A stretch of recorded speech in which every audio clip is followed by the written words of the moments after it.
Hey everybody, and welcome back to another episode of Serious Cinema for Unserious Men. I'm your host Gabriel Bradham, and today it is the first episode of Spyvember. And unfortunately, 007 was busy, but I have the next best thing, 008. It's Tucker Senate. Tucker, how you doing tonight, buddy? I like 008. Yeah, I feel like that's pretty good. Yeah. Isn't what there's some other double O's that pop up in the movies from time to time, right? Like is Never in the Craigs. It was in the Dalton and Moore ones where they explored the previous double O's. yes. And then you see some double O's from some Doesn't of the a Bond girls in the Brosnan movies. But thank you. That's a James Bond sex joke. I will be here for the remainder of the episode. that was good. Um, thank you. I appreciate it. Tucker, your Golden State Warriors are playing the Boston Celtics right now, a team that we both hate. And I already cheer for the Warriors just because I like Steph Curry. I think he's a great athlete. And I also just want you to be happy because, football isn't making you happy. And when my friends are happy, my life is just a little bit better. But I also hate the Boston Celtics with a burning passion because I'm a God-fearing American. Good. So if at any point you hear Tucker go, "Oh my God," or "What the fuck," or "That was a Well, foul," guys, luckily just for know that's what he's luckily for reacting our to. our viewers and listeners, we just went to halftime. So Okay, but it's gonna come back from halftime, and if you ever hear like random clapping, that's Tucker clapping his hands and going, "All right, guys, big stop here, big stop. Let's I get a big used I used stop." to get made fun of because I didn't know really how to clap properly. Yeah. So I used to clap like this. Have you ever considered that you might be part seal?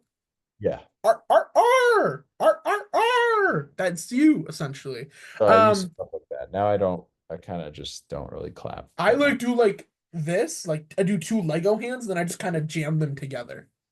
I'm not very good. I have huge hands, so it Yeah. makes a lot of noise. Big thick Yeah. hands. Yeah. I generate a lot of clapping power. You'd be good at the snap count. Yeah. I mean, Tucker, what did I do in Oh, high school? You know what I'm saying? That's true. Although that's Gruden talks football, and that's TOKS, mhm, one of mhm. the top podcasts right now.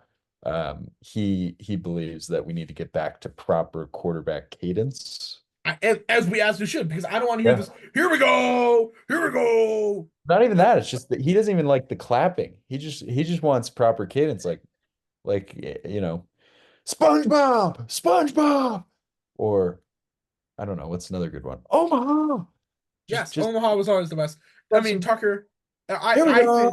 I think if Gruden were to listen to this pod, he would say it is nicey, and Yep. that's really all we're looking for. Make Tucker, it nice. today Wow. Sorry. we are doing an episode that we tried to record earlier in the week, and there were technical difficulties on my end.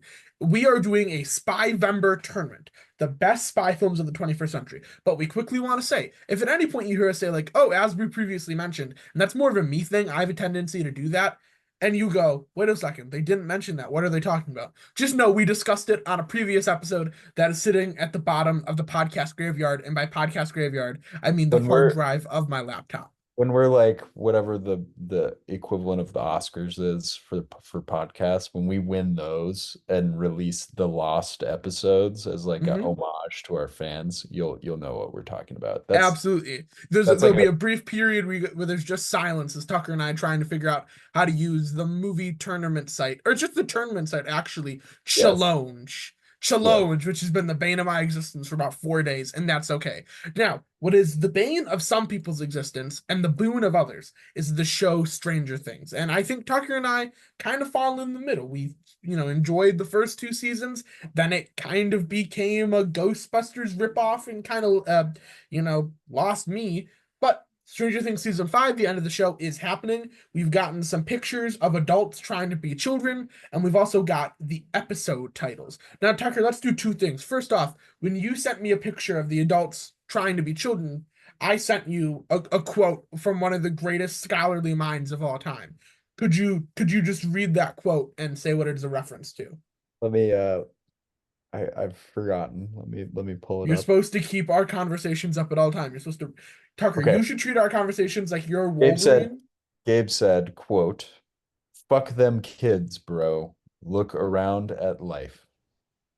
Yeah, that is a reference to I Spy by Lil Yachty, which is just iconic if you were alive in 2016, particularly if you were playing sports in 2016. You Summer heard 16. that song all the time. Yep. Tucker, what do you think of these Stranger Things episode titles? We were talking about this a little bit before the episode, and Gabe and I both agree they cook with their episode Yeah, titles. I'll admit that. Now the content of said episodes is not always great, but they do know how to write a good title.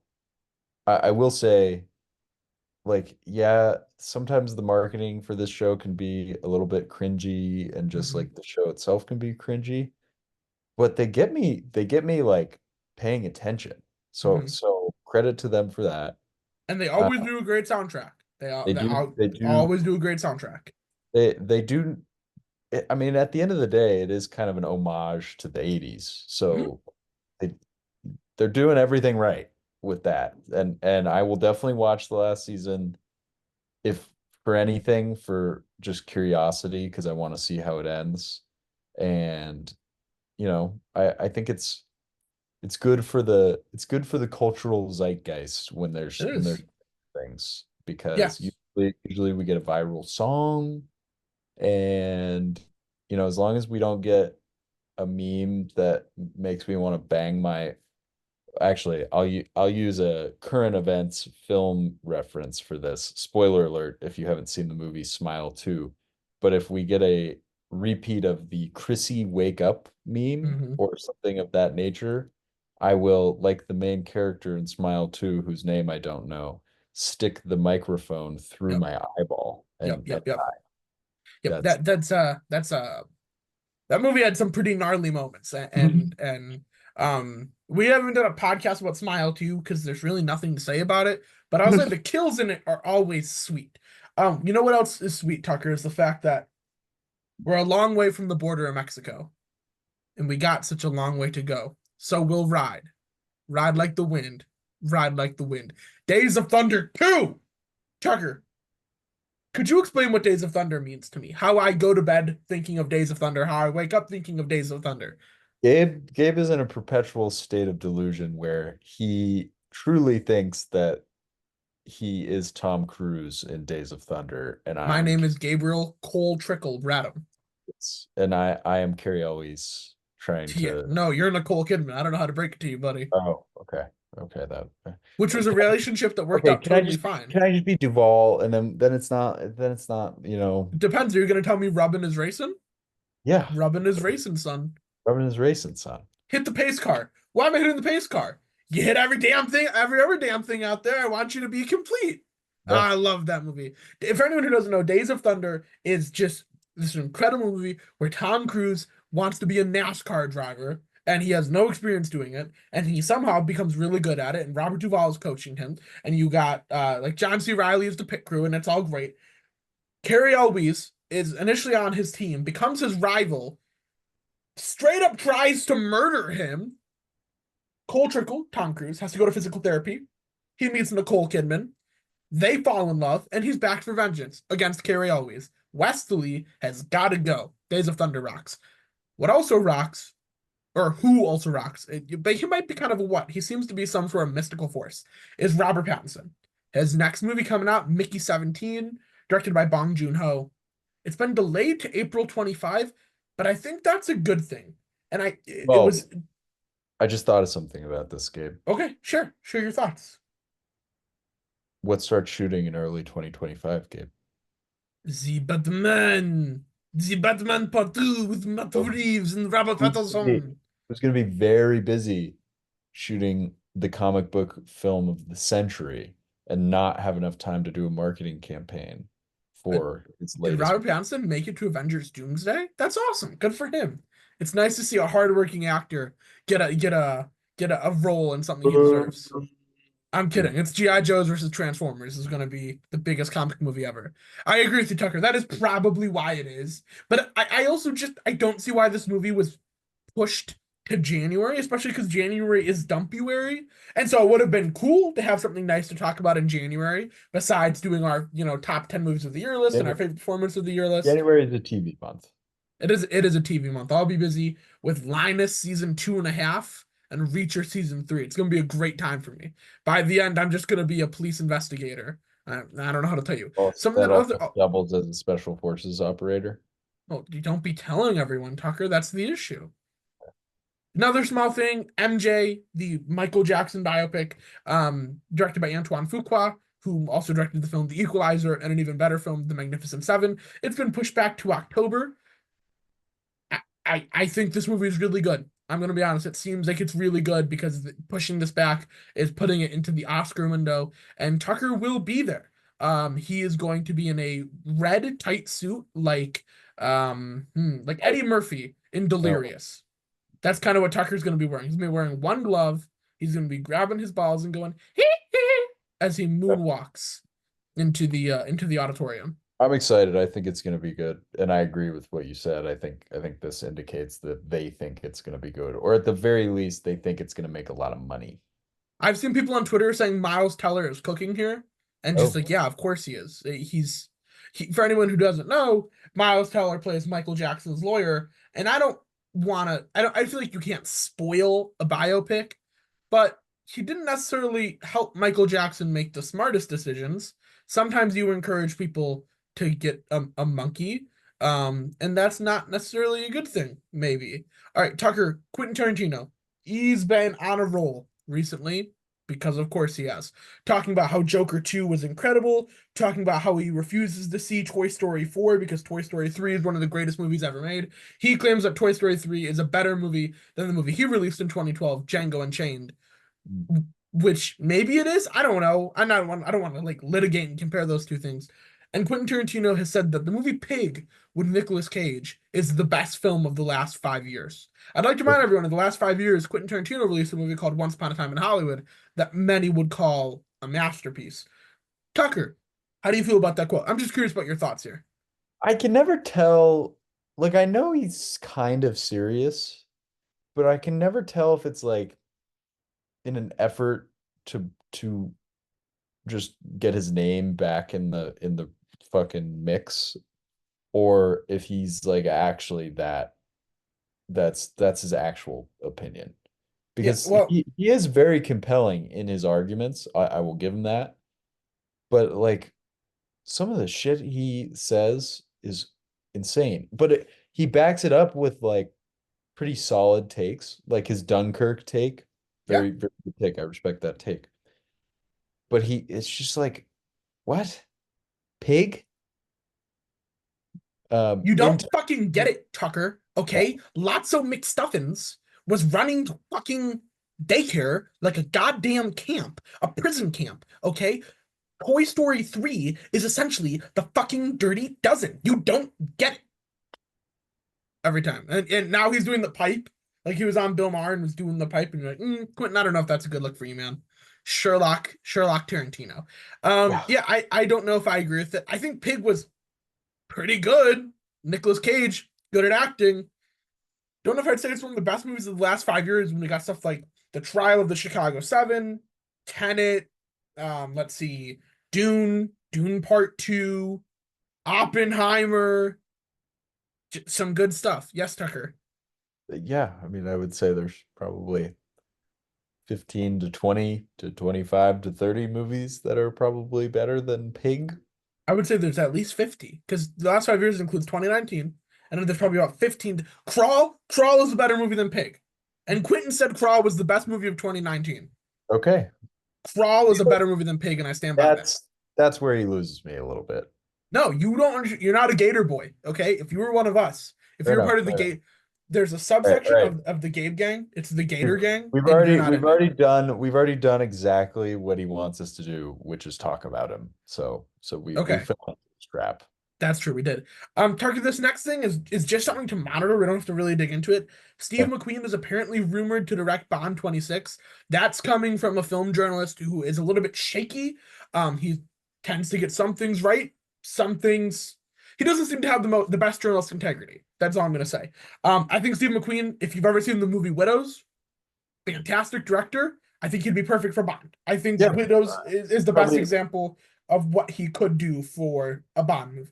British director, probably has an appreciation for the source material. Like I'm good with it. It makes very stylish movies, Mm-hmm. visually striking. which I think is important after like you're gonna have if you're gonna be successful post Craig Bond, you're gonna have to find a way to distinguish yourself in some Hmm. way.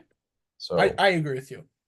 Have you it heard the take that it should be Colin Farrell as Bond? It's popped up over the last couple of days. as like an old Bond, Yeah. And I I would think it's a reaction to the Penguin. it's 100% a reaction to the Penguin, but I would be very down for like an I would be down, but I think it's time to do a sadly young Bond. I think, sadly I think he would be committing an act of treason against Ireland if he played James Bond. well, someone else did that in the 90s and they were fine. That's So, true. That's true. and also, uh Connery's Scottish, right? Yes. So that's 2 out of 6 Yeah. being non-British. That's not bad. That's not bad numbers. True, true, true. Tucker, you have a piece of movie news here just labeled worst movie trailer of all time. Oh yeah, so this actually came from friend of the show, Will. Love Um, Will. He's like a brother to me, honestly. I felt the need to share. He said, quote, the Billy Zane Marlon Brando biopic movie trailer Mhm. is the worst movie trailer he has ever seen. Billy Zane does seem like he's doing a good job playing I Brando, though. know. That looks really compelling. No, no, I know, but the trailer, and I watched about half of the trailer, and then I understood it's so poorly edited. Like Hmm. it's just Billy Zane in moments that are like famous for Marlon Brando. So it's just like him shooting the opening of The Godfather in the Brando makeup, and then it's like a little bit of the behind the scenes, and then it cuts to like him doing a fake interview. It's really bad. It this is not going to be it. It could be a oh, good performance, awful movie situation. It seems like it might be. It could be a Travolta Gotti situation. Oh no. Oh Gotti. Oh my Gotti. Tucker, I will say I don't know if Will is correct, and I love Will. Some have said that if I am RFK Jr., Will is my brainworm. Okay, so I just want to make that clear. Love Will. He has obviously not seen the trailer for the film Hit Pig, an animated film starring Jason Sudeikis and RuPaul, which I have seen about 14 times because it is accompanying the Wild Robot, and the Wild Robot slaps. Hit Pig, however, does not. Tucker, I have secret movie news, and you don't know what this is, and I got to share this with you. Okay. So, not only is Kevin Costner trying to get someone to purchase the 6 other Horizon movies he'd like to make, one of them already shot, a third one midway through shooting. He's trying to get them to buy a documentary on the triumphs and tribulations of making the film Horizon because he believes it'll be, quote, a best documentary contender. You want to watch the Horizon Mentory? Horizon Zero documentary? Oh my God. Horizon an American doc? Is Costner losing it a little bit? I'm getting a little worried. I think he might be losing it. I think maybe during Untouchables, De Niro hit him with the bat a couple of times, and it took a little bit for the mental damage to sink in. I'm just saying, I'm going to be there. I'm going to see 6 other Horizon films because, of course, I am. And I'm going to watch the documentary. I had to, so my mom, this is actually a funny story. My mom, like my parents love Yellowstone still, which is just it's And that's brutal. why I love them. That's why they're like their parents, like they're like honestly like parents to me. They guide me in the force every day. It's hard to watch now though. But my mom's like, yeah, like Costner's not on it anymore. So I had to explain to her Everything. the whole saga, and that Costner took the money to go make Horizon, and she goes, "Oh, Horizon! I think your dad really enjoyed that movie." And I was like, "Yes, he did." She And said, that's why "I Lair heard, Bear is the guardian of cinema. I heard it wasn't very good," and I'm like, "No, mom, no, it was not." Here's the thing. Your father has the directly opposite approach of David Zaslav. David is like, if you turn 50, you're out. Your dad would be like, Clint, I know you're 93. Let's get another one going. Yep, Okay? yep. Your dad would be like, juror number 2 is in every screen across America. Your He dad would have it be like, remember when whatever phone it was that had the new U2 album on it? You'd like Yeah, open Apple Music and it was there. Your yep, dad would like do that, but he'd directly beam juror number two into everyone's brain psychically. yep. He And that's he why I love him. He gets me. he got really excited on the phone the other day. He's like, "Oh, Viggo Mortensen's got this new Western." Oh I'm like, God. I'm Oh like, no, did he watch The Dead Don't Die? yes, he did. And what were your thoughts? He goes, "Yeah, Tuck, you could skip that one." Yeah, yeah. Trust me. At one point in that Western, a knight wearing a suit of armor just rides through a field and he's carrying Aragorn's sword. And they don't comment on it. There's just like a long shot of it. And I was just like, Vigo, I think you left something in the movie on accident. I think that was like part of like the trailer for your next movie, or just like some like personal photography. And he's just like, nah, nah, nah. I need an instant shot. What am I gonna do? I'm Viggo Mortensen. I was in Eastern Promises. Yeah, Here's a knight in a suit of armor in my western. yeah. It doesn't make any Larry, sense. when Larry says that, that means it's a bad movie. But Well, alas, here we are. Let's talk spy films because it is Spyvember. Spyvember. Doo doo doo doo doo. Spyvember, we need saxophones. Honestly, we both need a saxophone that we'd play throughout this episode because there is no instrument sexier than the saxophone. Some may call the saxophone the saxophone. Now, guys, Tucker and I, you can actually, if you were to go to this episode on YouTube, and hello to everyone watching on YouTube, I'll give you a reason to watch. Tucker is wearing, I would say, a tantalizing cream hoodie under a button up. I would say he looks like a young Grover Cleveland crossed with a old Timothy Chalamet. Does that feel right, Tucker? Is that an apt comparison? I think I'm not quite as heavy set as Grover Cleveland, No, but that's me. I look like Grover Cleveland with like a pituitary gland problem, so I get it. It's okay. there a reason Grover Cleveland is on the brain right now? Yeah, sometimes it feels weird to movie podcast when stuff big events are happening in the world.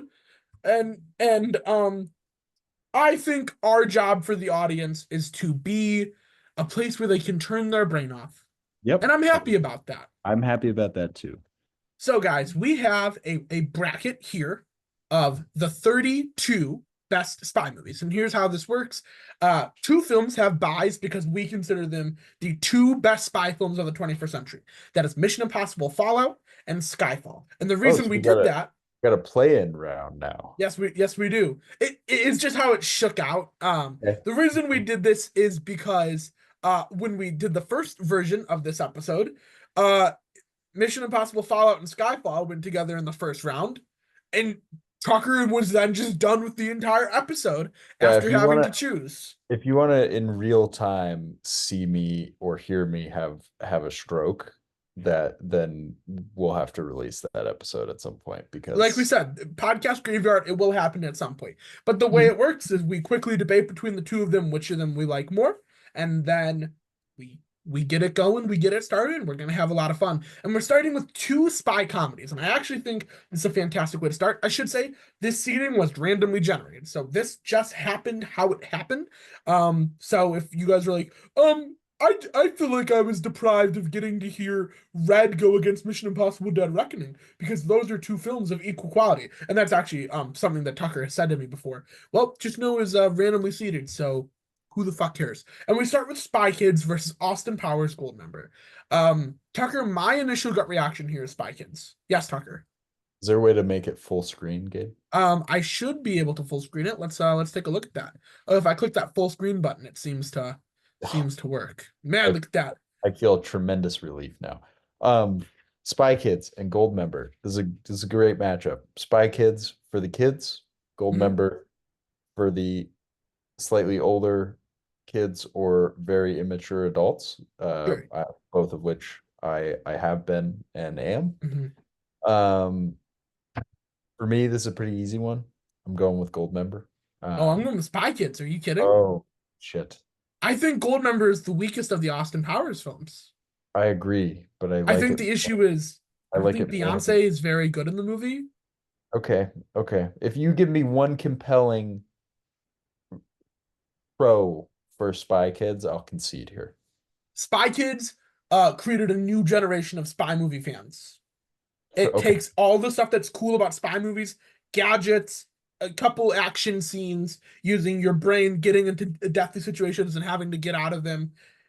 And And then why is the original Spy Kids worse than Spy Kids 3D?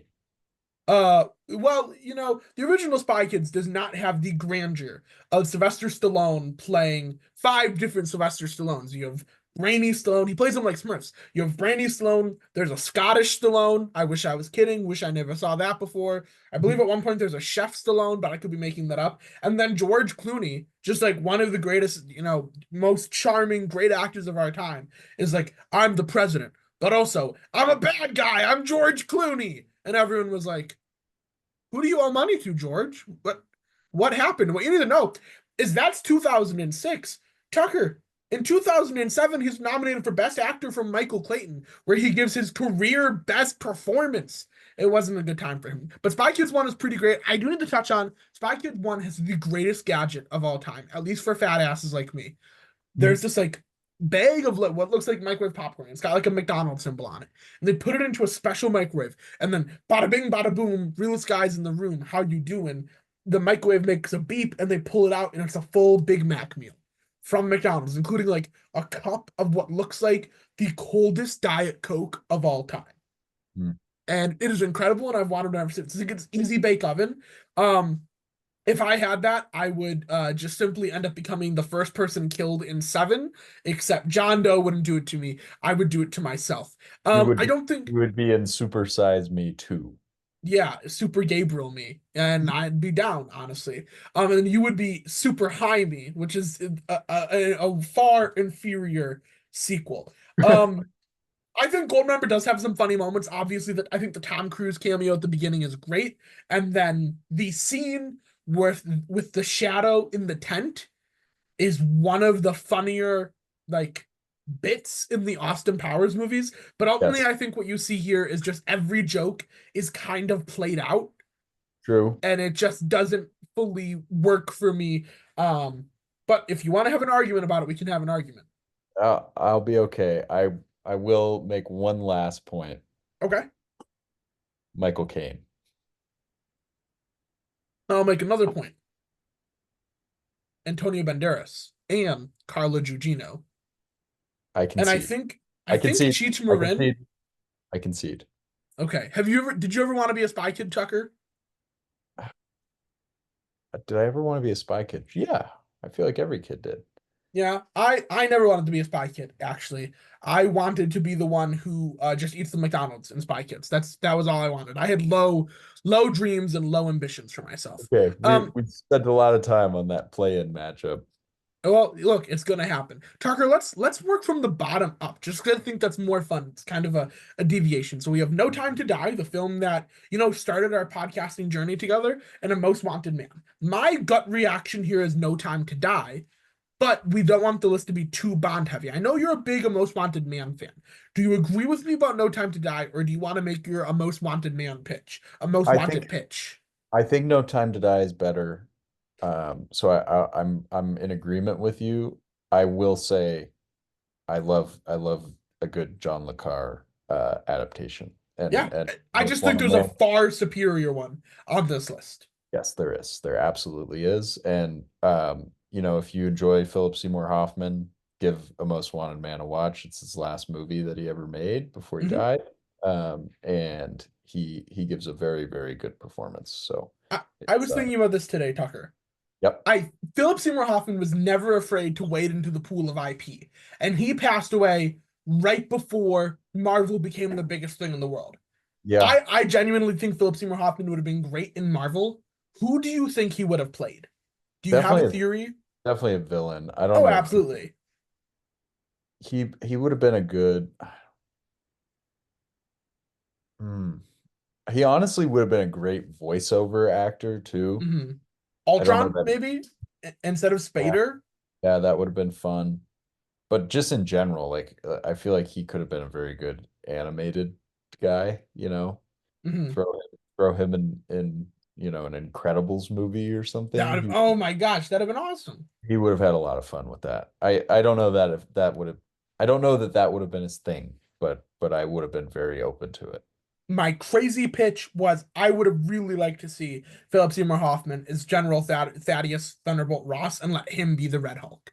I think that'd be really cool. I know maybe he doesn't have like the physicality for it. He just would turn red like he does when he's like when Ethan Hunt, which we'll talk about later, but Yes. when Ethan Hunt is like choking at while he's putting the Yep. mask on to pretend well the voice gets calibrated so he can be Philip Seymour Hoffman in that scene. That's what Red Hulk would look like.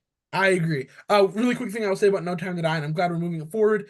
I really love that it combines that all the violence of the Daniel Craig James Bond movies, but it is the one that feels most like the Brosnan movies where they give him cool gadgets. He's got Yep. the EMP watch and the gun or the headlights of the cars turning into the Gatling guns, and it's just cool to see like spies need gadgets, and it's cool to strip it away from him, but also I want my spies to have gadgets. So I we are agree. moving No Time to Die forward, but A Most Wanted Man is a super underrated movie. And if you appreciate espionage, you will appreciate it. Tucker, this next one is really fun. Mission Impossible Rogue Nation and Captain America the Winter Soldier. I will give Tucker credit. He was the one who was like, man, we got to put Captain America on here. And once you said it, I was like, man, this guy's fucking good. This guy gets movies.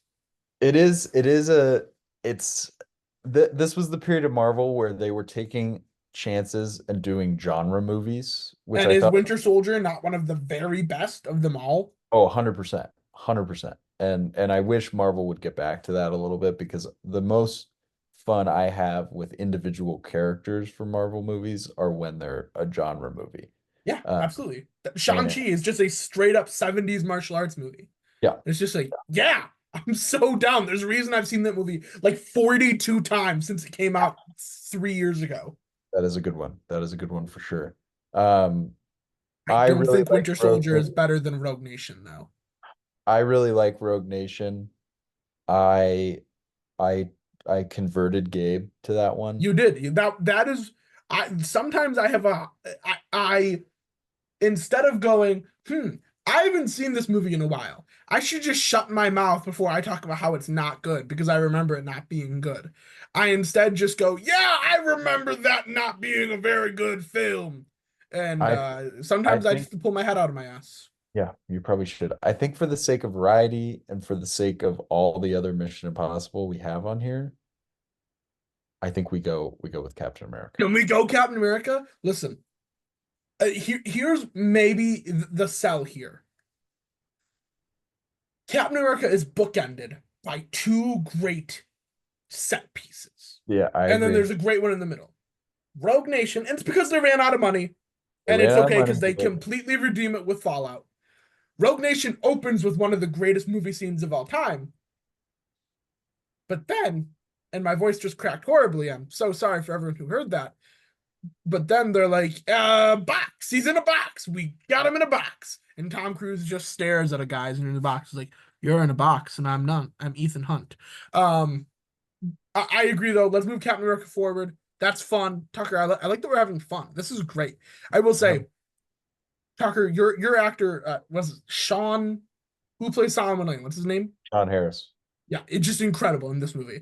And he has like no chin, which makes him even scarier because it's like, oh wow, that guy definitely feels bad about not having a chin. Yeah. Yeah. But there's a scene where Ethan Benji is wearing like an eye contact so that Solomon Lane can stare at Ethan Hunt, and Tom Cruise just delivers this great monologue while just eye fucking Simon Pegg. It's just incredible. All right, Tucker. Next we have Body of Lies and Zero Dark 30. And as much as I love Body of Lies, the Ridley Scott, Leonardo DiCaprio, Russell Crowe, Oscar Isaac movie about Jewish spies. Zero Dark 30 is Catherine Bigelow's masterpiece about the SEAL Team 6 and the assassination of Osama bin Laden. Hey Tucker, has any member of SEAL Team 6 said anything weird recently? Any strange comments they made about turning people into concubines? Can we just what the fuck was that? We I know just we don't like to get political, but that was really weird. Can we just say that was a really strange thing to say? just ignore him. Could we just ignore him? Sure. Can I start saying that though? Like if I don't like people, be like, "You will be my concubine." You kind of sound like him. Thank you? Question Yeah. mark. Yeah, he's got a good voice. You sound like him a little bit. Okay. Do you think I could kill Osama bin Laden if I had to? Maybe. Remember when John Cena announced the assassination of Osama bin Laden? I've seen That we that clip. that was just a different, Got better caught, country killed, and compromised. to a permanent end. And Osama bin Laden. he puts some. He's like Osama bin Laden, and you're like, do do do do. Your time is up. My time is now. I love John Cena. I'd run through a wall for him. Zero Dark 30 is quite good. Maybe you don't agree with the politics of it. Who cares? It is one of the tightest, most narrow feeling movies in the world, which is also a statement that the guy who killed Osama bin Laden might have said about his future concubines. But thank you. That was a Zero Dark 30 joke. All right, Tucker. This next one is kind of a battle of the pretty rough movies. We have Mission Impossible 2 versus Atomic Blonde.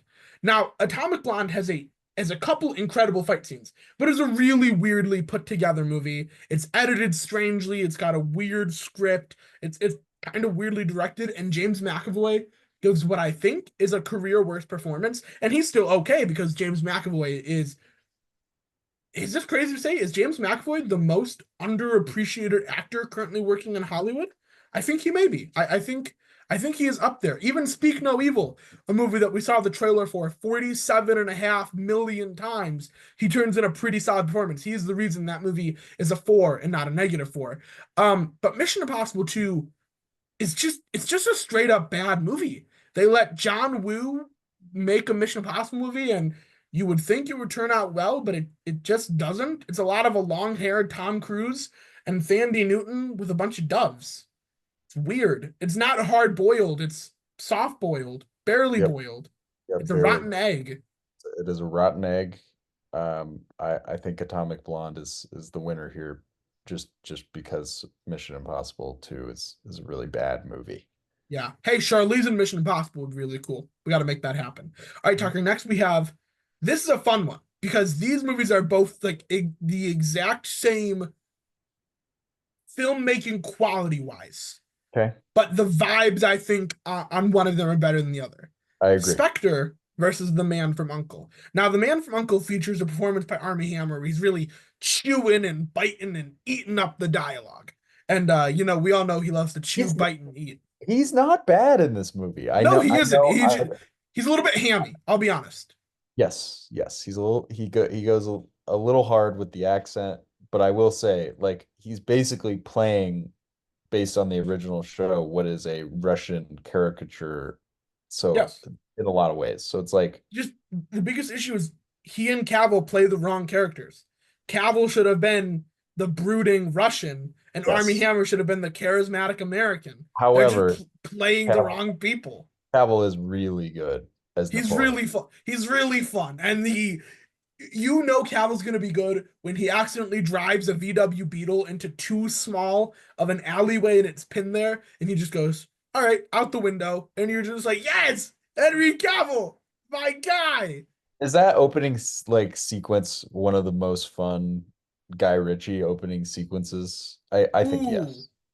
Because um, he's good. Guy Ritchie is very good at opening sequences. oh yeah, that's one of his biggest things. Yes. Sherlock has a good one. That's Sherlock when has a good one.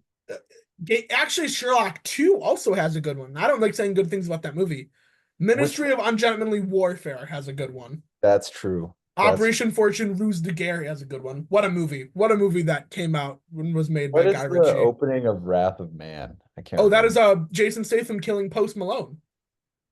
Oh, right. Post Malone had some help. Dying by Jason Statham. What a Yeah. movie. What a movie that was also made. The opening of Snatch Um is really good. yeah, I would say of the non right Snatch and everything like that of the last 20 years, The Man from Uncle opening is the best. Yeah, yeah. Look, Spectre is not as bad as everyone says it is. The It's setting is not. cool. The Mexico City opening is really good. The Yep. scene where the house falls down is good. Batista is actually a really good Bond henchman. Like when Batista and Craig are fighting, Daniel Craig is a great actor, and Dave Batista just has this really raw physicality about him. There's a reason they called him the animal, where it actually looks like they're hurting. And Daniel Craig broke Dave Batista's nose, and they included that take in the movie. But ultimately, the Bond Blofeld brother thing was It doesn't weird, work. and It doesn't it work. just the movie is overall too brooding when it's about a secret cartel of spy villains. Yes, Right? yes. Skyfall is about a betrayed spy who has been hung to dry by his country, which unfortunately has happened throughout history. Spectre is about the Legion of Doom, essentially. You can't those can't have the same vibes. I will say the scene where the house does fall down in Spectre is some straight up Charlie Chaplin shit. And you guys should look at the behind the scenes of it because it was not easy to do and looks really, really good. Also, Leah Sadu, pretty solid in this. She's of all the the Daniel Craig Bond girls, I think she might be the best. I like her more than I like Vesper, I'll be honest. I am not a Vesper fan. We're going with the Man from Uncle. I agree. All right. Mission Impossible Dead Reckoning, one of somehow not the best action movie of last year, which is just a testament to how incredible John Wick Chapter 4 is, but a generational spy film versus Kingsman the Secret Service, which is a fun movie. And I appreciate the fact that there's a spy agency set in a suit shop. That's pretty cool. Is Mission Impossible Dead Reckoning until Taron Egerton drives a motorcycle off a ramp made out of rocks, opens up a wingsuit, then lands on a train, and then like Haley Atwell's his way through a train. He's gonna lose to Dead Reckoning. Also, every time Ving Rhames says Gabriel, he's like, Ethan, Gabriel will always win. Gabriel knows what to do. First off, I'm gonna make that my text notification sound, but I get chills when the Arby's guy is like calling me like the smartest Gabriel. man in the room. Gabriel, the entity. Yes, Ethan. and Ving Rhames is in the wild robot, and he's like, "It's time to fly," and I'm just like, "Wow, we got the meats." This guy's got many catchphrases, Cobra Bubbles. Like I said though, Kingsman is really good. There's actually some really good set pieces in it. You get the one take fight in the church, you get the manners maketh man fight in the tavern, the car fight, all good stuff. Just nothing as good as remotely close to what we see in Dead Reckoning. But I think Kingsman. The one other thing I said about it, and this was on the last episode, so I'll restate that point. It has a really weird supporting cast. Like Colin Firth and Taron Egerton are great, but then like Sam Jackson makes some really weird choices with how he plays the villain. Sophia Boutella has knife legs. It's really strange, but it's still a pretty fun movie. All right, Tucker, next, I'm going to leave this one up to you because you are the Bourne guy. Mr. and Mrs. Smith versus the Bourne Ultimatum.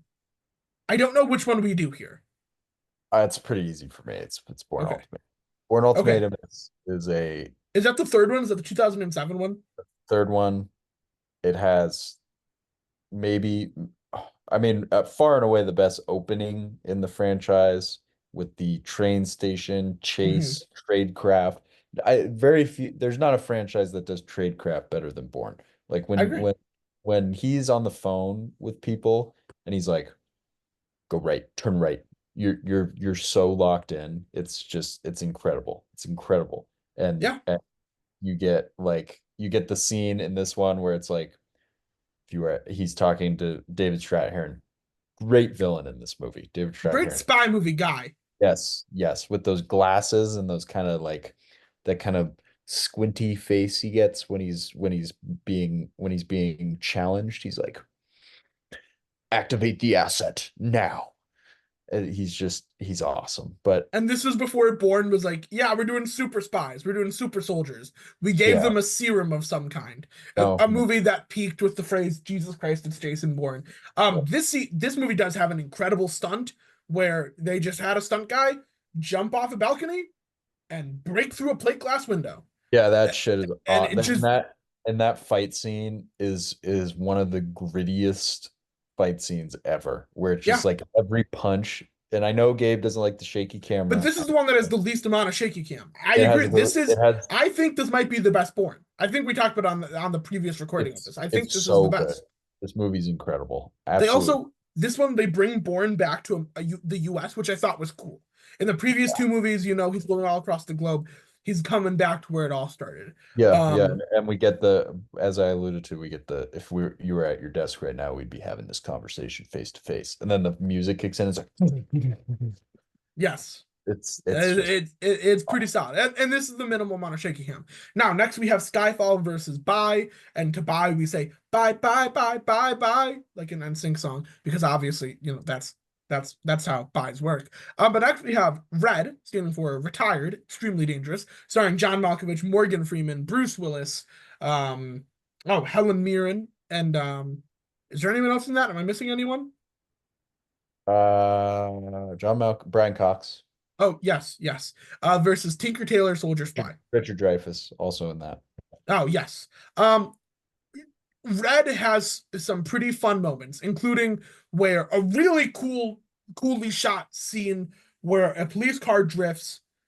Bruce Willis gets out of it and has two Uzis ready, and like just the way they shoot it, they lock off the camera, so it almost feels like Bruce Willis like floats out of it with the Uzis. Tinker Tailor Soldier Spy is like John le Carre being a master of espionage, featuring an incredible performance by Gary Oldman, an incredible performance by Tom Hardy, a really early Benedict Cumberbatch. And maybe we should have had the Imitation Game on here, but that almost doesn't feel like a spy movie as much as like a warfare movie. I don't Yeah, know. that's more of a war movie to me, In the honestly. pursuit of putting on 32, I was just like, this one doesn't feel as much spy, but that's a pretty solid movie. Tinker Tailor Soldier Spy, Kieran Hines, look, it's awesome. And it really should have won Best Picture, and it lost to The Artist. Tucker, when's the last time you and anyone were like, yeah, you check out The Artist recently? You know Yeah, about no, talkies? that's not one that I've revisited a whole lot. I'd rather have Rango. Have like Rango is a better film than The Artist. I mean that sincerely. Is Rango better than Tinker Tailor Soldier Spy? That's a great question, Tucker. Thanks for asking. I Oh, think maybe yes. I think okay. if Gary Oldman were to play a cowboy lizard, that would be the greatest movie of all time. So it's gonna be Tinker Tailor Soldier Spy. But if you yourself are retired, extremely dangerous, as Tucker is, maybe check out Red. Next we have Mission Impossible: Ghost Protocol, featuring Tom Cruise completing one of the greatest stunts of all time, where he climbs the Burj Khalifa, and it looks incredible. Versus Argyle, a movie that happened.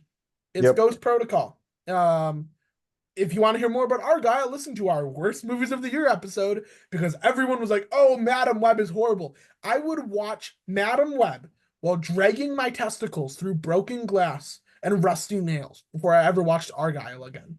I'd watch Ruby Gillman Teenage Kraken while someone attaches electroshock clamps to my nipples before I watch Argyle again.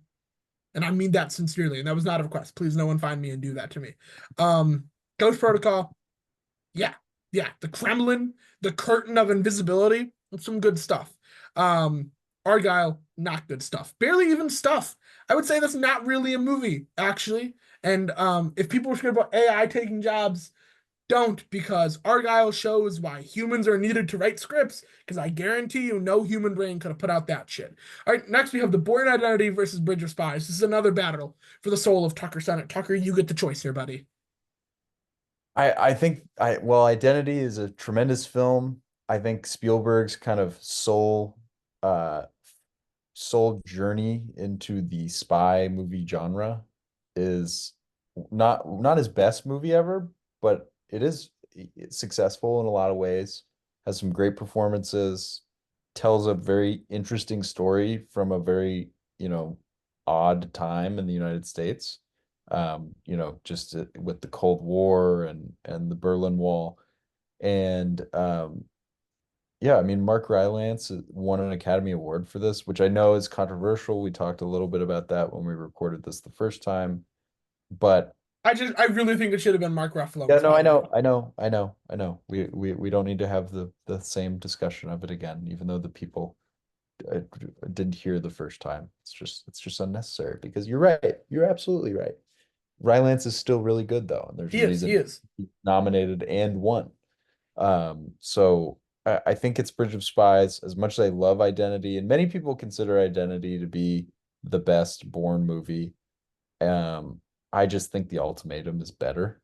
Mhm. Uh, The scene of Bourne escaping the embassy, I will give credit. That is pretty sick. yeah, that was like, okay, Matt Damon is just he can be an action movie star. That's Hmm. really what Identity did for him because it's like, oh, Matt Damon's, kind of a heartthrob, Good Will Hunting, and then it's like he's an amnesia super spy? What? So, He uh, was, and he hat was tip quite good to at it. Hat tip to Identity, but we're going with a pretty devastating combo in Hanks and Spielberg teaming up. Is this the last good Spielberg movie? I didn't dis no, no, the Mr. Rogers one. Forget I said anything. That wasn't Spielberg though. Oh, I meant Tom Hanks. Pardon me. Is this the last good Tom Hanks performance? And I think it's the Mr. Okay, I, Rogers I one. like I like Greyhound. Oh, Greyhound was actually pretty good. I forgot that was a COVID movie though. I don't really remember that. Yeah. That's pretty solid. I like Ships. Um, here is Audacious and would make a really good play. And if Here was a play, it would be getting a Pulitzer Prize, and Robin Wright and Tom Hanks would be getting Tonys. It would be a fucking fantastic play. It just does not work as a movie. But that's a different conversation for a different day. Next we have Mission Impossible 3 versus Triple X. And when we said we talk about Philip Seymour Hoffman, here's why.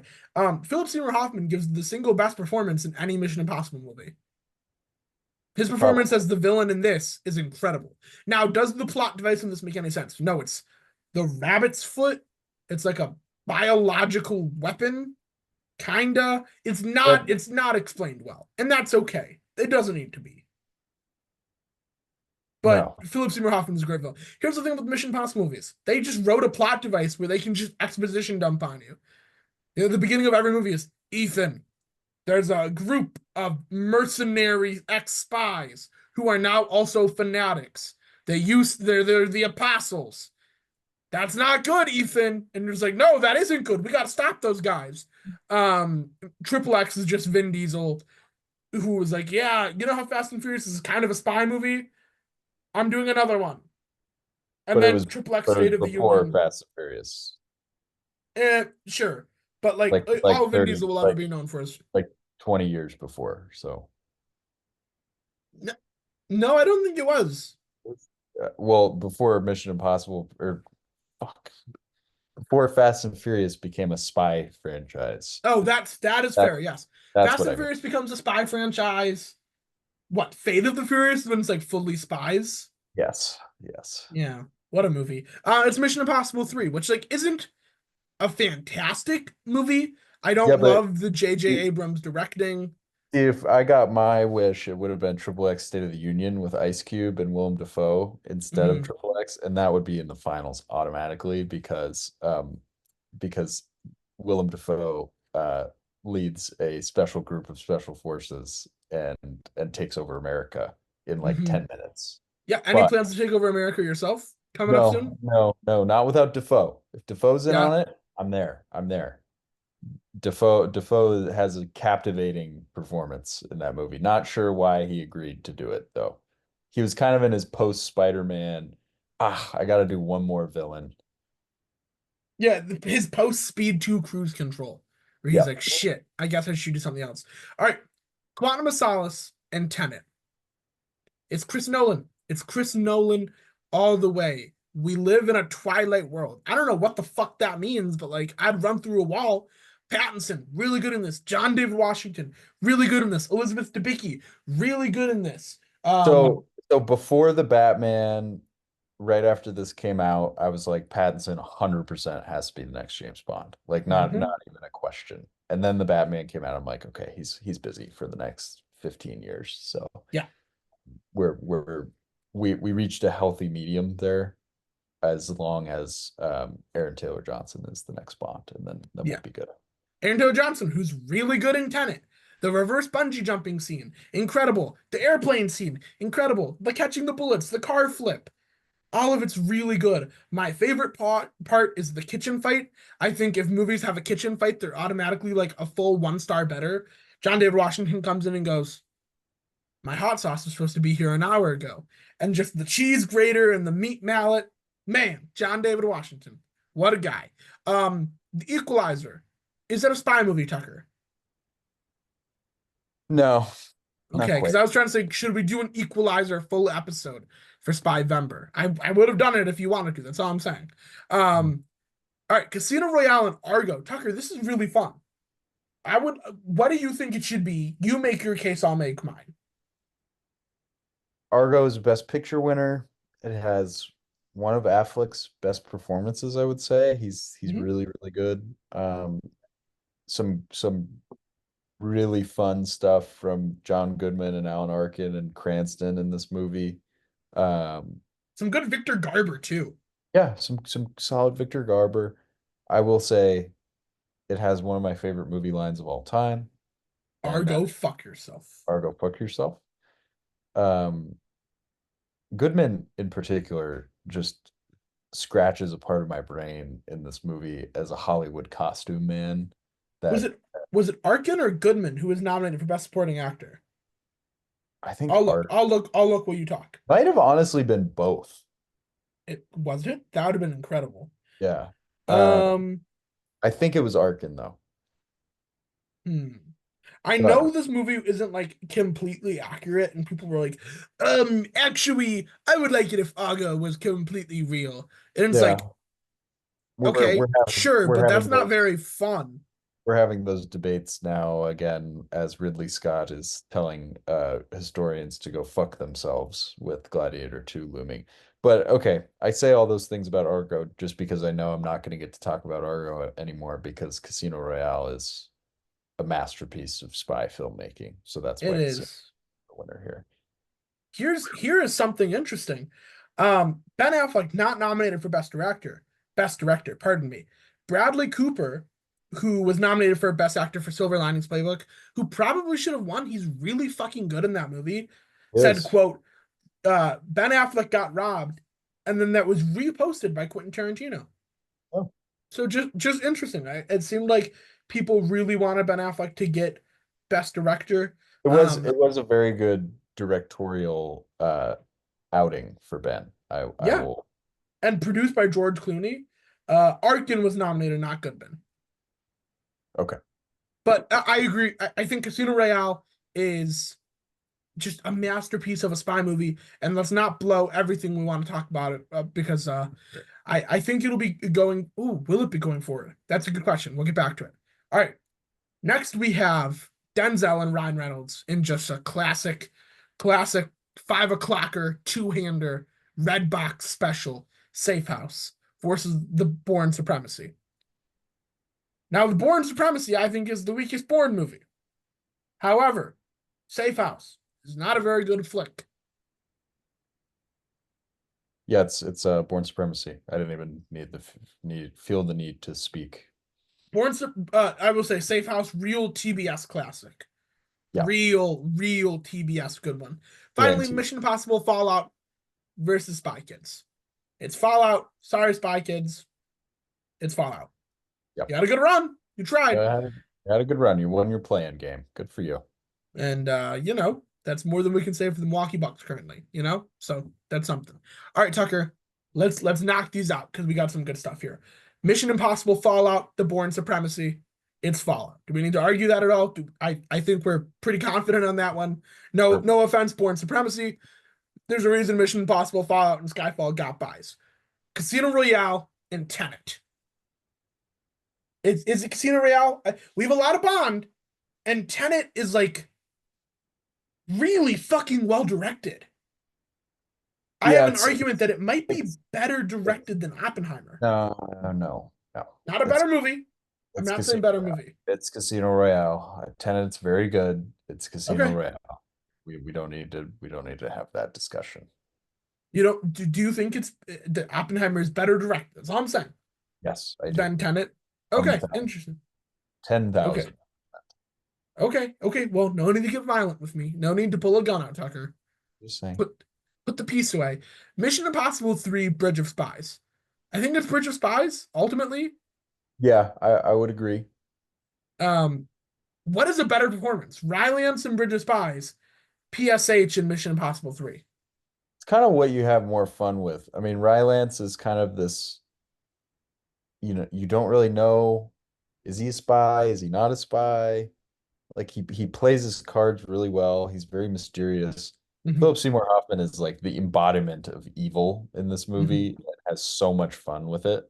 There's a Uh, great scene where Philip Seymour Hoffman plays Tom Cruise playing Philip Seymour Hoffman. And yeah, that is just some really good shit.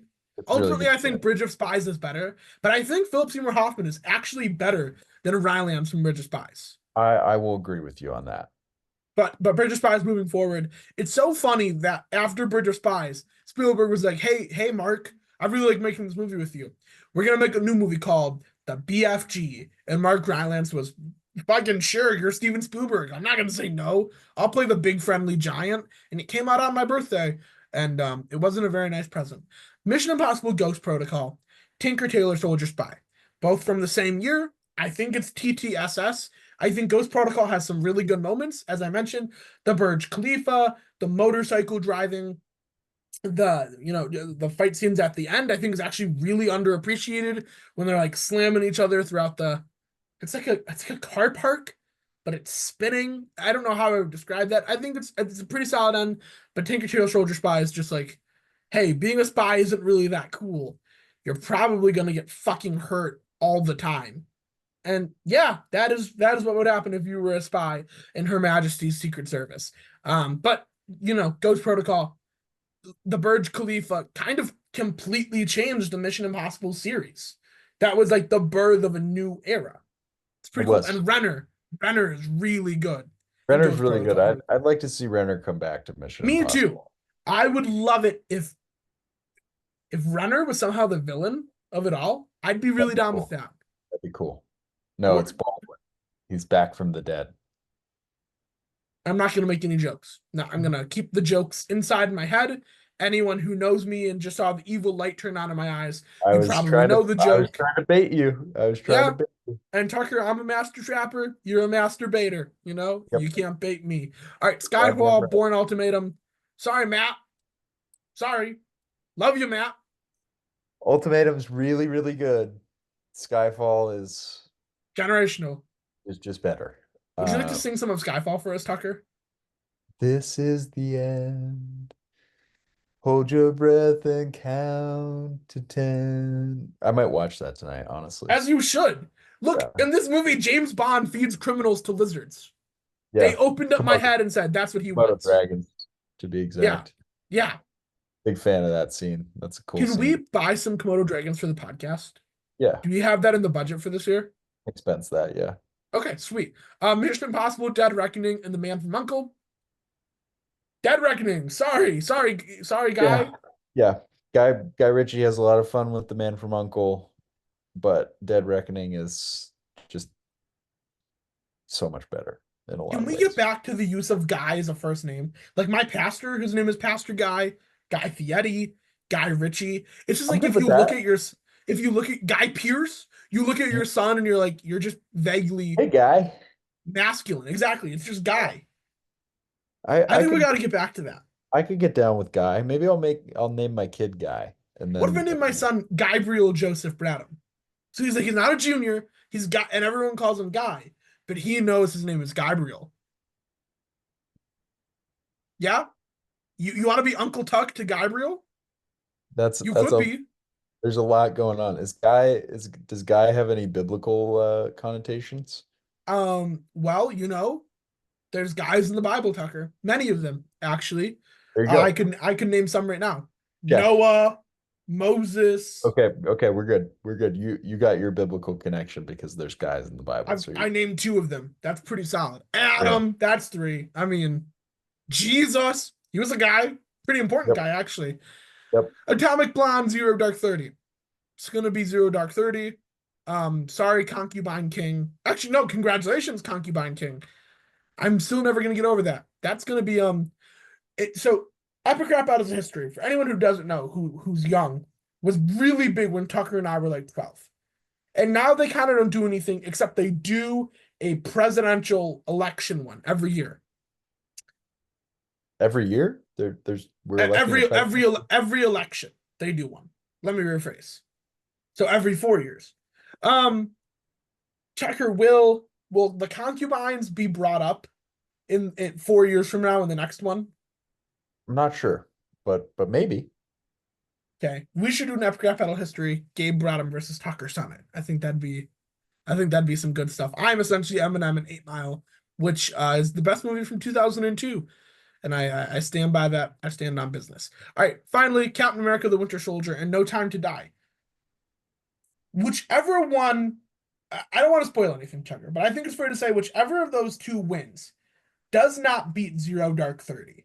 Yeah, So yeah. I think we say this is a really fun Bond movie and a really fun MCU movie. Yeah. Which do you enjoy more, and which one do you want to see move forward?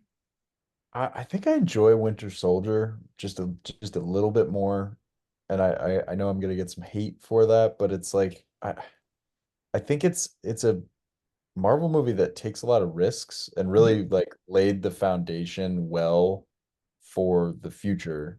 And they didn't execute it perfectly, but it just like the risks it took and taking a chance on Sebastian Stan as being like more of a focal point in this franchise, which is something I think that's paid off in the long Mhm. run. Um, Redford is a very okay villain. I think he's better. If we're going villain versus villain, I think Redford and Winter Soldier is a little bit better than Rami Malek in No Time to Die. Remy Malek's the weakest part of No Time to Die, Yeah, in my yeah, opinion. yeah, which is kind of a bummer because you can tell. I mean, he was excited to get that opportunity and he just didn't execute it Do perfectly. you remember the name of the Rami Malek Bond villain? Safin? Lucifer Safin. Safin, yeah. And if you'll notice, that sounds like Lucifer, Satan, also Yeah. known as El Diablo. Oh Yeah. no! I just didn't really he part of the problem was like the script was Yeah, they very just tried to, they kind of make him a horror movie villain. I like that the and opening scene. it's very Bond focused, so it's like the villain wasn't really given the runway to shine like Bardem was in Skyfall. So he loses a little steam there. So I think it's Captain America. Um, as much as I love No Time to Die, but Bond will get his flowers on this list. Don't worry, people. Yes, I will say, Tucker, the Jeffrey Wright character. What beautiful city is he from that we learn in No Time to Die? And Milwaukee. one of the, It's from Milwaukee, Gabe. I'm about to go home to the lights. No, you're from Milwaukee. That's fucking incredible. Thank you, Kari Huyuki Tanaga. I love you. I love you for that. Really quick, I will mention No Time to Die. Obviously, it helped Tucker and I be friends, so I'm very grateful for that.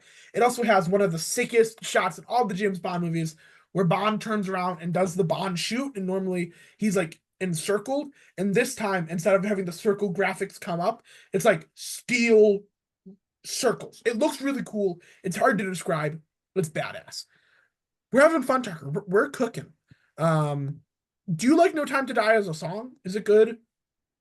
Yeah, that one was all right. It's better than the Writings on the Wall, the Sam Smith song. I think the writings on the wall is fine also. Like I think that one got a lot of hate, to be honest. But I think uh No Time to Die is better for sure. It doesn't help that Radiohead made an incredible song for it. And then the Broccolis were like, no, we don't like you, Radiohead. So the day they release Writings on the Wall, Radiohead goes, fuck you, and releases their song and Yeah. titles it Spectre. And everyone goes, oh, okay, I see what happened here. Tucker Zero Dark 30 and Captain America the Winter Soldier is a really fun double feature for a movie night. Yeah, Ultimately, I think Zero Dark 30 is better. it's Zero Dark 30. One of the better just epic this is a spy epic, which is not a thing that you would ever expect to see, but it's Jessica fan. Chastain is going insane in this She's movie. going insane. This movie spans a decade-long manhunt that is just filled with drama and tension and just a battle against evil. Um, if that's how you view it, I obviously don't mean that in a Well, political. terrorists are bad. Terrorists are Yeah, bad. terrorists are bad. That's kind of where I stand on that, and I'm sorry if you don't, but I would hope you I, do. I, Um, I stand with you, Tucker. Guys, I'm going to say this is an anti-terrorism podcast. Hot take: we are anti-terrorism. we did. Sponsors, if you want to pull out, your sponsorship because of that, we'll have to make up with it. It's okay. Can I just really quickly say, Tucker, a really, really good Big Jim Gandolfini performance. Just Yes, some. I literally was just thinking about that, Gabe, and I kind of forgot in the moment, but I'm so glad you reminded me because he's really, really good in this movie. Yeah. He has this sit down with Jessica Chastain where he's like, "So you've never done anything else?" And it kind of like perfectly encapsulates her character in a like 2 minute long scene where it's like she has dedicated her life to catching this guy and doesn't like she she loses people on the way, but she like keeps her cool the entire way through because Hmm. she's like so dedicated to her job. And then at the end, like we finally see this catharsis that she did it, but you can tell there's like the thrill of the hunt being over is eating at her a little bit. So Yeah. I like that scene with Gandolfini really does just perfectly tie together the whole movie. And Yeah. Tucker, of you course, you perfect. played basketball. I'm not very good at basketball, but all my friends who played it have described the greatest feeling in the world, in their opinion, is there are times where you're so hot, you are just doing shots you've never done before and they're going in. And you're just like you fucking you take that shot and you just take that shot. You're just trying shit. Shooting Yeah, on Gabe, one leg, mixing up the jumper, whatever. that's called being unconscious. Okay. Well, that is what Big Jim did for like 6 years. He was just Yeah. doing taking of Pelham 1, 2, 3, zero dark 30. He's just like, I'm just out here trying shit. And it Like worked every time. you need an Italian American character. Okay, I'm in. You need someone to be sweaty? I got you. No Yep. problem. I love Big Jim. May God rest his soul. The sweatiest actor of all time, particularly in Crimson Tide. All right, Tucker. Next we have Skyfall and Mission Impossible: Dead Reckoning. This is a difficult one. This is a fun one.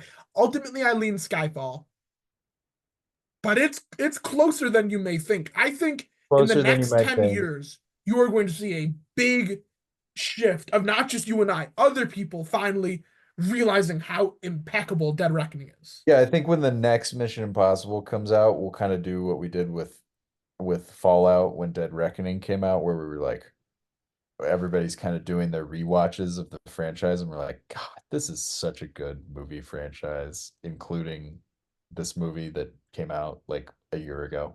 Mhm. That's just like we're gonna do that. It's Yeah, I inevitable, mean, and was it great that that'll it came change. out the week before Barbie and Oppenheimer? No, No, but like no, it was still incredible.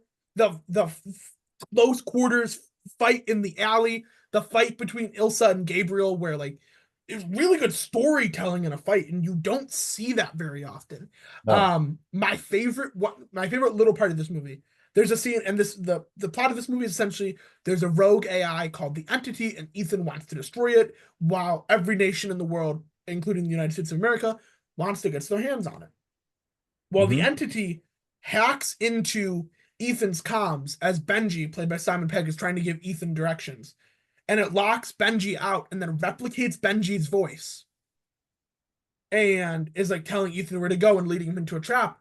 And then Tom Cruise was like, yeah, to prove how dangerous AI can be, that's not Simon Pegg. It sounds like him. We did an AI reconstruction of Simon Pegg's voice. And I was just like, fucking president of movies, the leader, the commander in chief of cinema. Just, just the Warriors doing well, Tucker. Yeah, they just went up 7.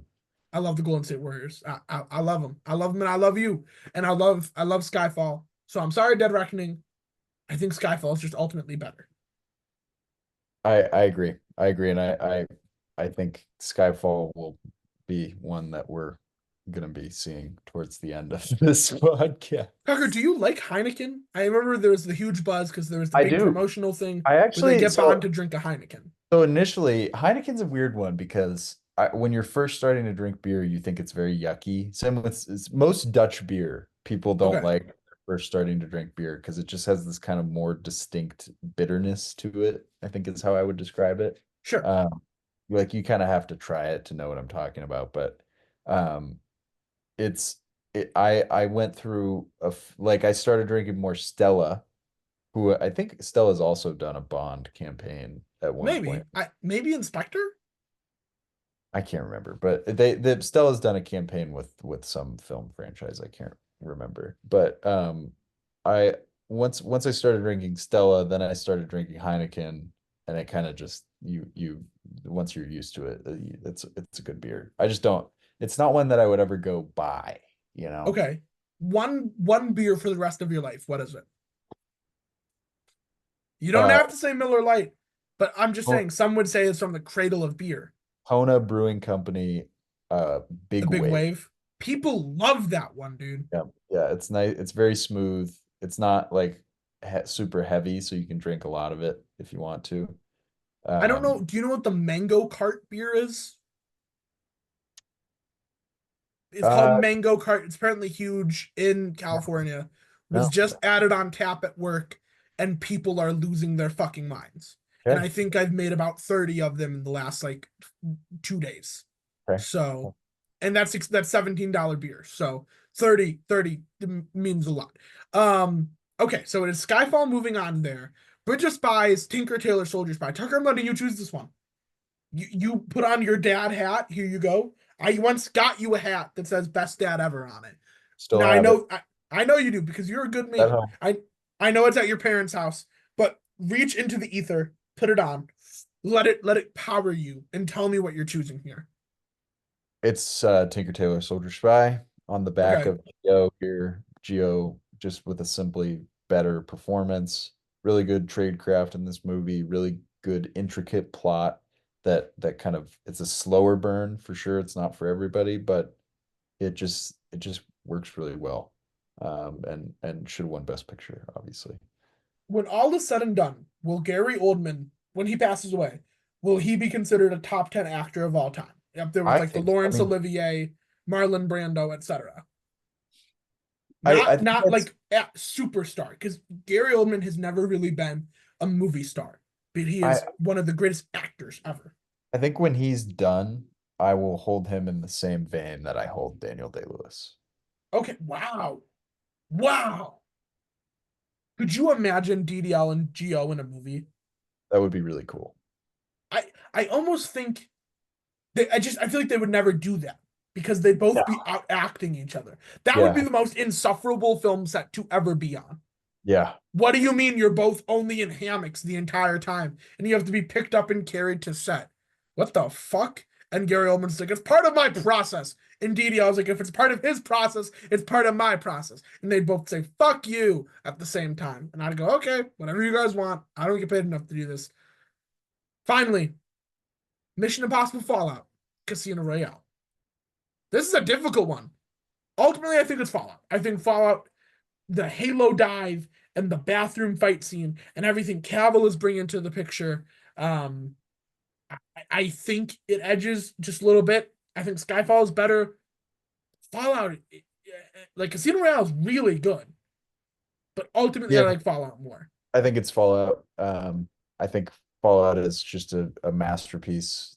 One of the best Now, if action. they were to have Wolf Blitzer sit at the poker table in Casino Royale, that might have changed me. I didn't mean to interrupt you. I'm sorry. What were you saying?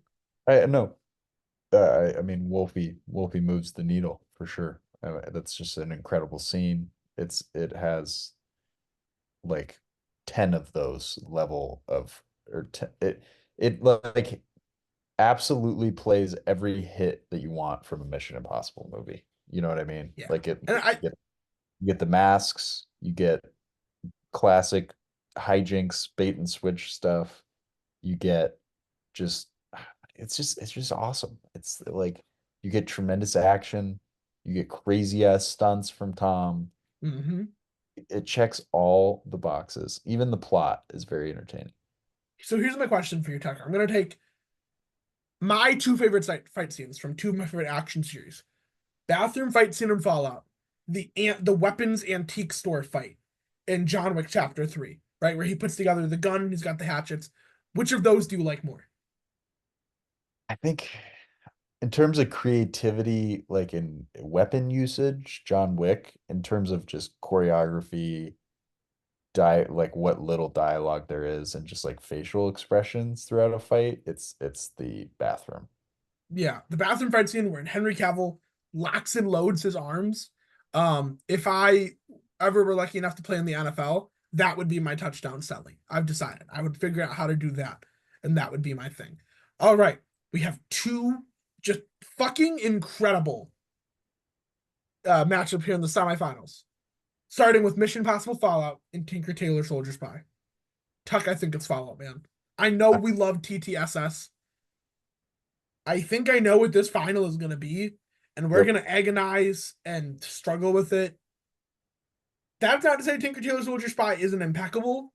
Yeah. I just think I Fallout is think a slightly better movie. I think I agree with you. I think Fallout just checks more boxes and just packs a little bit more of a punch. I think the obviously the performances of Tinker Tailor Soldier Spy are more They're captivating. better. I mean, they're better performances. We can just Yeah. Yeah. But I think it's Fallout just for everything else being that much better. and then we have Skyfall versus Zero Dark 30. Think of Skyfall. Do you want to make a case for ZDT? I want to, but I don't need to because Skyfall is a pretty perfect movie. Mm-hmm, Uh, mm-hmm. it's it's this is gonna be a really tough final. That's what I'll say. All right. Before we get to the finals, this section of the finals is sponsored by the Serious Cinema for Unserious Men social medias. Make sure you're following us on Instagram at Scum Podcast Official. Make sure you're following us on Letterboxd at Scum Pod. That's capital SCUMPOD. Make sure you're following me on Letterboxd at capital G, capital J, capital B, RADHAM02. And make sure you're following Tucker on Letterboxd at TSEN61. Finally, please make sure you're watching us on YouTube so you can see this wonderful bracket in the gray and orange, very spy colors. We didn't choose that, but it works well. You can watch us on YouTube at Serious Cinema for Unserious Men, and that's a capital S in Serious, capital C in Cinema, capital U in Unserious, and capital M in Men. Um, okay, Mission Impossible Fallout and Skyfall. The best Mission Impossible, the best Bond. Tucker, you might say I'm crazy. My gut reaction is Fallout. I was thinking about this since we tried to record this episode the first time. I think Mission Impossible Fallout might be a better film than Skyfall because of the pacing is better. That is ultimately what it is. I went and rewatched both of these movies recently. You forget how slow Skyfall gets between Bond being shot and Bond getting back into the game. The movie I really slows down. I know that's crazy to say. I'm inclined to agree with you. Are I we going to break the hearts of millions and billions of listeners right now? we are we are we're going to break the hearts of millions and billions of listeners, and I'm sorry to those listeners, but Fallout's it's like it's an incredible movie from a really really strong movie year, and I just it's so good. It's so good. It's Cruise's best performance as Ethan Hunt, pretty much by far. It's uh, it has the perfect mix of the Mission Impossible supporting characters. It's got Cavill like just having the time of his life with the mustache of his life. There's nothing wrong with it. The soundtrack is so good. Um, what have I missed, Gabe? What have I missed? Here's what I would say. Many of the Mission Impossible movies do the thing where it's like you get down to 0.001 milliseconds, and then finally we save the day.